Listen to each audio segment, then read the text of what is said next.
This video is sponsored by Skillshare, but more about that coming up soon. Hey guys, welcome back to my channel, and if you're new here, it is so great to have you. I'm Antoinette, a New Zealander living in Germany. So a lot of you will already know that I am a mum. I'm raising 3 children here in Germany.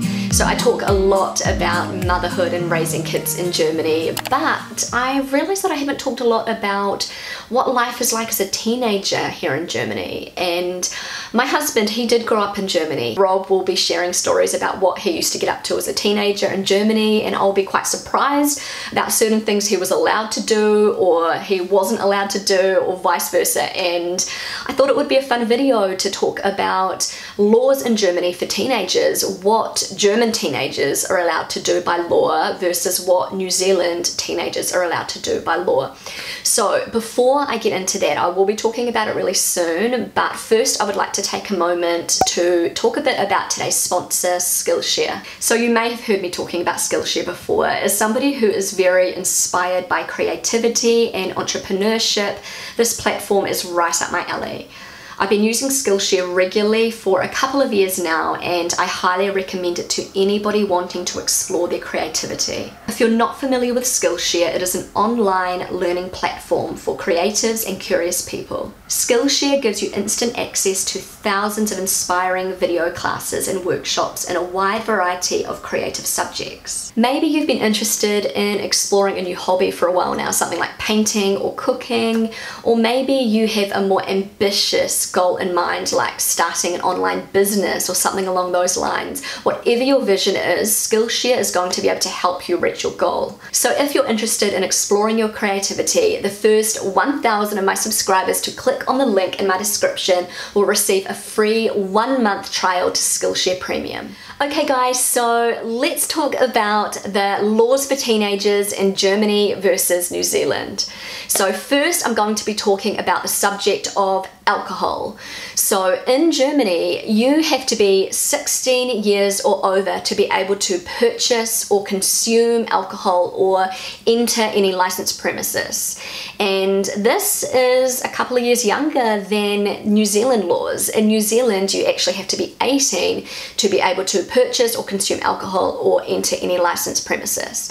So I found that pretty surprising, because I have grown up just knowing that, you know, 18, when you're 18, you're allowed to drink and purchase alcohol, and 16, that just, it surprised me. So after talking to my husband about this topic, I realized it's not as black and white as it sounds. There are some regulations in Germany.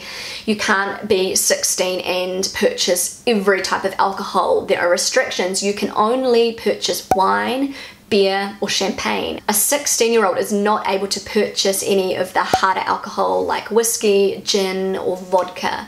You have to wait till you are 18 to be able to purchase or consume this type of alcohol.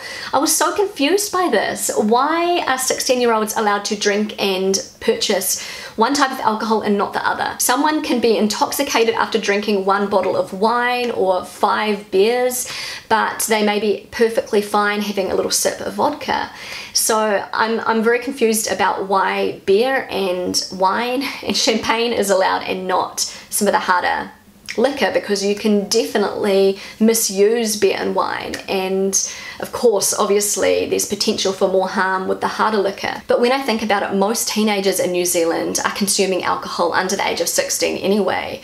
We have a lot of house parties in New Zealand. I remember going to a lot of those growing up, and you will see people as young as 15 getting really intoxicated on all sorts of different alcohol. What is the difference really? What do you think the legal drinking age should be? Do you think 18 is too high when, you know, in New Zealand they're going to be drinking anyway? Do you think it should stay at 18, or do you think that 16 is more appropriate? Okay, now let's talk about cigarettes. Smoking in Germany versus New Zealand. So the legal age in Germany for buying cigarettes and smoking cigarettes is 18, and it is exactly the same in New Zealand. So there's no difference between the two laws. I have never been a smoker. My husband Rob used to smoke, but he quit about 15 years ago. In New Zealand, hardly any teenagers smoke anymore. It's definitely something that is not considered cool. It was when I was young, when I was growing up, but I chose not to. But now you don't see a lot of teenagers smoking. And the same in Germany. Actually, when I first moved to Germany, I saw a lot of teenagers smoking, but I don't see it so much anymore. So I think it's definitely something that is sort of being phased out. It's definitely not considered cool anymore. I personally don't think a 14-year-old or even a 16-year-old is mentally mature enough to make the right decision when it comes to cigarettes. Nicotine is addictive, and smoking, obviously, it can negatively impact your health in the future. I really don't think it is wise to put that decision in the hands of a young teenager. So 18, I think I agree with that. Okay, so now moving on to the subject of driving in Germany versus New Zealand. So in Germany, the legal age for getting your driver's license and driving a car is 18. And I was so surprised by this because growing up in New Zealand, the legal age for driving, for getting your driver's license, is actually 15.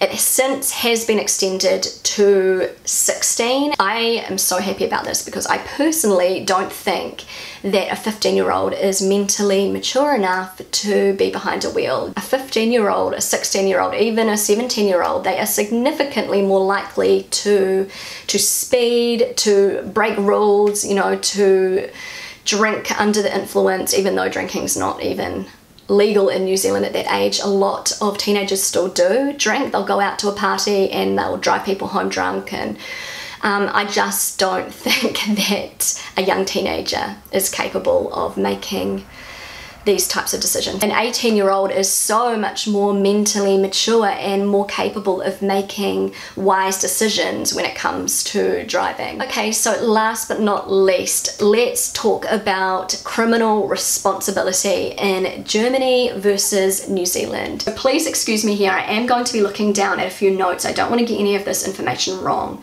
So the age of criminal responsibility is the age below which a child is deemed incapable of having committed a criminal offence. So in Germany, youth between the ages of 14 and 18 are sentenced by juvenile justice. So they will be punished as a minor rather than a full offender. So their punishment will definitely be less harsh than somebody above the age of 18. There are still some exceptions in Germany as usual. A young adult between the ages of 18 and 21 years may still be sentenced by juvenile justice if considered mentally immature. In New Zealand, youth between the ages of 10 and 17 years are sentenced by juvenile justice. I was so shocked by this. A little 10-year-old, they could be charged for a crime and punished and sentenced. I have an 8-year-old, she'll be turning 9 next year, so the thought of her going through the juvenile justice system at the age of 10 absolutely terrifies me. Hopefully that's not going to happen, but you know, a 10-year-old, they're still a little child. So yeah, I was shocked by this. So in New Zealand there are some exceptions. Some 17-year-olds who have committed less serious offending will be dealt with through the youth justice system. However, 17-year-olds who have committed more serious offending, I'm presuming something like murder or manslaughter, will go through the adult justice system. If you commit to offence after turning 18, you will be treated as an adult by the police and will go through the adult criminal justice system. So that's the same in Germany. Once you are 18, you will be treated as an adult and you'll be going through the adult justice system. So there's no difference in that between Germany and New Zealand. The only difference is that the age in which a child is held accountable for their criminal actions is a lot younger. So 10 versus 14, there's quite a big difference in that. Anyway guys, that is all I have got for this video today. I found this topic so interesting and I learned so much through this research. Also, I just wanted to remind you that if you're interested in exploring your creativity, the first 1,000 of my subscribers to click on the link in my description will receive a free 1-month trial to Skillshare Premium. Thank you so much for watching. If you enjoyed this video, don't forget to give it a big thumbs up. I would love you to consider subscribing to my channel. Feel free to connect with me on Instagram, and I will see you again really soon. Bye.